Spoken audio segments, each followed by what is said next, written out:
This part 2 video is a continuation of first history chapter where, when and how. In this video, we will discuss about the modern period in India, foreign invaders, the three Carnatic War and sources. Let's start.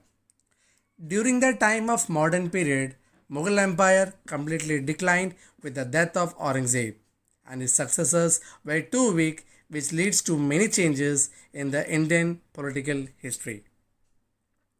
Many regional kingdoms arose, like Awadh, Bengal and Hyderabad were the provincial state under Mughal Empire. As Mughal Empire declined, they became independent kingdom. See here. Awadh is located towards UP part, West Bengal towards eastern part of India, and Hyderabad is towards Andhra Pradesh. Rajput rulers such as Savai Raja Jai Singh of Marwar built the great city of Jaipur. Sikhs established their independent states under Maharaja Ranjit Singh. Mysore was consolidated, or else it was totally controlled by Hyder Ali and his son Tipu Sultan. Tipu Sultan was also known as Tiger of Mysore. Marathas under their Peshwas lost power to Ahmad Shah Abdali in the Third Battle of Panipat in 1761. Invasions of Nadir Shah and Ahmad Shah Abdali weakened Mughal Empire completely. So this picture is of Ahmad Shah Abdali. So this was all about our Indian rulers. Now let's talk about the foreign invaders. Now what do you mean by the term invader? Invader talks about conqueror, such as Portuguese, Dutch, French and Britishers. They entered India through sea route. Portuguese, Dutch, French and East trading companies entered from south. There was an intensive battle between the Indian rulers, the British and the French East India Company for the sole control over the Indian trade. And this battle led to three Carnatic War. The three Carnatic War was held between the years of 1744 to 1763 in Hyderabad. The three Carnatic War was between the Indian ruler, British and French East India Company. Out of all this, British East India Company survived the best in India and started taking control over the different parts of Indian subcontinent.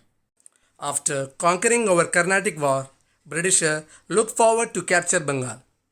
During that time, in Bengal there was one strong Nawab ruler. His name was Siraj-ud-Dowla. He fought with the Britishers and this led to two battles, that is, Battle of Plassey and Battle of Buxar. These battles were won by the Britishers. Regarding these battles, we will be discussing in our second chapter, History. How we can study the modern history, how we come to know the arrival of the Britishers, their annexation and conquering, all this is possible because of sources. Now what do you mean by the term sources? Sources means beginning or origin. The same sources is further divided into two, that is primary source and secondary source. Now what do you mean by the term primary source? Primary source contains first-hand information and that is the original information. For example, as if we are reading the autobiography of Mahatma Gandhi, My Experiments with Truth, which is written by the Mahatma Gandhi itself. Primary source is further divided into many elements such as archaeological source, original documents, newspapers, magazines and letters, printed books, films, photographs and videotapes, and at last, mapping. Let us start with the first element of primary source, that is archaeological source. Archaeological talks about architecture or building such as India Gate, Gateway of India. India Gate was built by the Britisher Edwin Lutyens for the remembrance of British Indian Army who fought for Indian Empire in World War. Gateway of India was designed by the British architect George Whittier. The Gateway of India is an arch monument built during the 20th centuries in Bombay, India. It served to allow entry and access to India. Second is original document.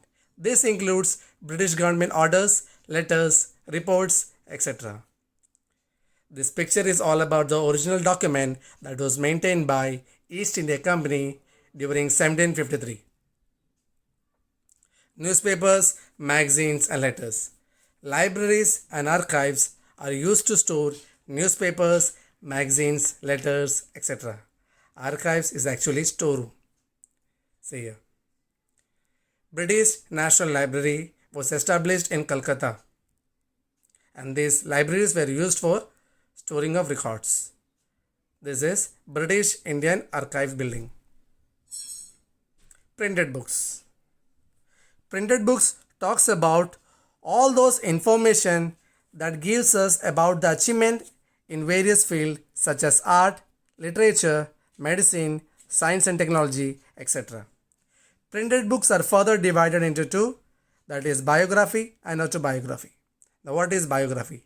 An account of someone's life written by someone else. This is the best example of biography. This book of Mother Teresa is written by someone else. Now autobiography. An account of a person's life written by that person itself. This is the best example of autobiography. Mahatma Gandhi's My Experiment with Truth. This is written by Mahatma Gandhi itself. So this is the biggest difference between biography and autobiography.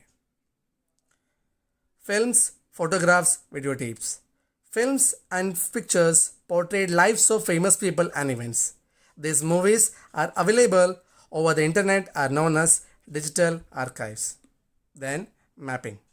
In order to effectively administer India, the British government felt the need to map the subcontinent, for which they got various surveys conducted. Now what is surveys? Surveys talks about observation.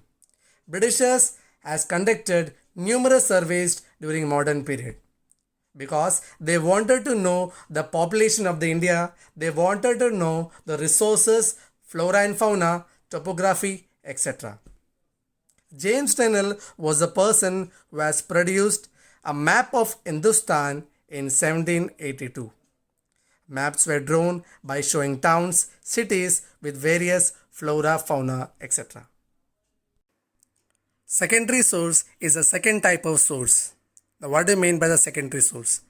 It means second-hand information. Secondary source are derivative and based on primary source. The information or opinions in secondary sources depend on the historian's interpretation of primary sources. This includes report, review, and articles based on primary source. There comes a new concept of interlogist. Now, who are termed as interlogists? The person who study about history and cultures, languages, and literature of ancient continent. Such interlogists like James Mill, Max Miller, and Vincent Smith. They took keen interest in Indian culture and examined many ancient Indian texts. Through this text, British tried to understand the Indian traditions, customs, and norms that would help them to rule efficiently. These colonial writers projected the view that India was a backward country and British rule was a blessing in disguise for India. So here we end with your first chapter of history. I hope you will have enjoyed. Thank you.